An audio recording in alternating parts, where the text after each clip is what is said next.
सुप्रभात मेरे प्यारे विद्यार्थियों। तो आज हम पाठ राजस्थान को एक बार फिर से समझने की कोशिश करेंगे कुछ चित्रों के जरिए। ठीक है बच्चों, तो शुरू करते हैं। राजस्थान सचमुच रंग रंगीला है। रंग रंगीला शब्द सबसे ज़्यादा राजस्थान और राजस्थान के लोगों पर ही फबता है। इंद्रधनुषी रंगों की झिलमिलाहट समेटे और रंग बिरंगे परिधानों से सजी धजी यहाँ की लोक संस्कृति को देखकर लगता है मानो प्रकृति ने अपने सारे रंग इसमें उड़ेल दिए हों।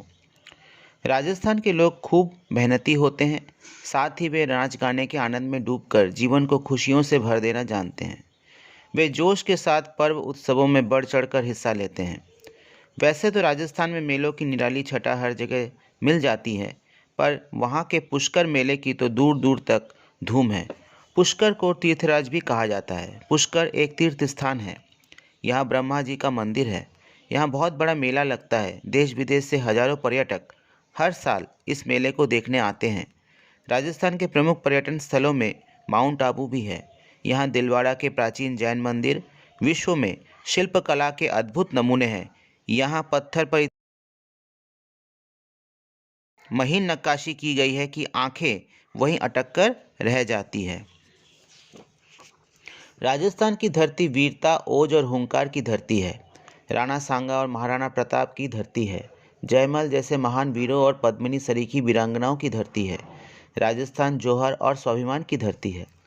राजस्थान की चर्चा हो और वहाँ के किलों की चर्चा न हो, यह भला कैसे हो सकता है। यहाँ ऐसे विशाल किले हैं कि इन्हें देखकर आश्चर्य होता है कि किस सूझबूझ से इन्हें बनाया गया होगा। इनमें प्रसिद्ध है चित्तौड़गढ़ का किला, अजमेर का किला, कुंभलगढ़, भरतपुर, आमेर और डीग के किले।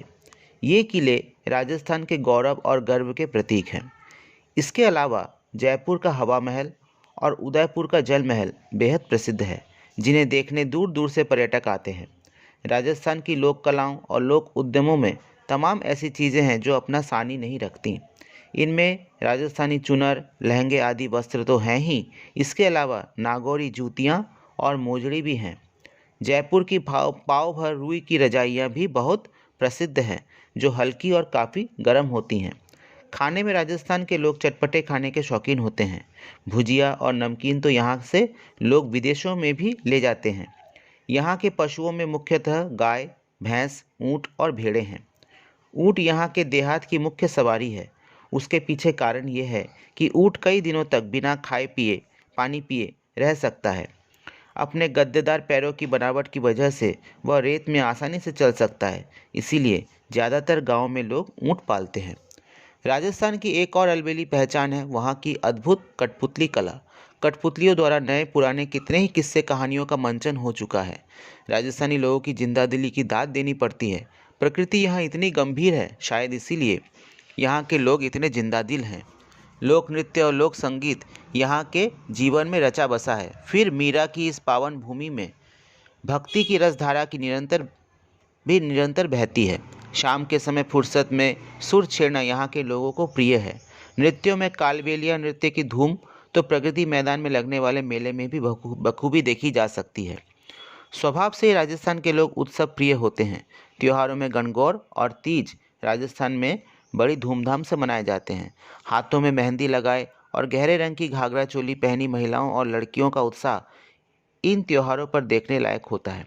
अजमेर शरीफ की दरगाह में साल भर यात्री आते रहते हैं। यहाँ ख्वाजा मोइनुद्दीन चिश्ती की दरगाह बनी है। यहाँ देश विदेश से बड़ी संख्या में लोग आशीर्वाद लेने पहुँचते हैं। साल भर मेला सा लगा रहता है और सालाना उर्स के समय तो यहाँ की रौनक देखते ही बनती है। तो बच्चों, हमने राजस्थान पाठ को अभी पढ़ा और आपको समझ में भी आया होगा। इसके साथ साथ मैं कुछ चित्र भी यहाँ पर देने की कोशिश कर रहा हूँ, तो इसको आप अच्छी तरह से देखिए, समझिए। तब तक के लिए बहुत बहुत धन्यवाद।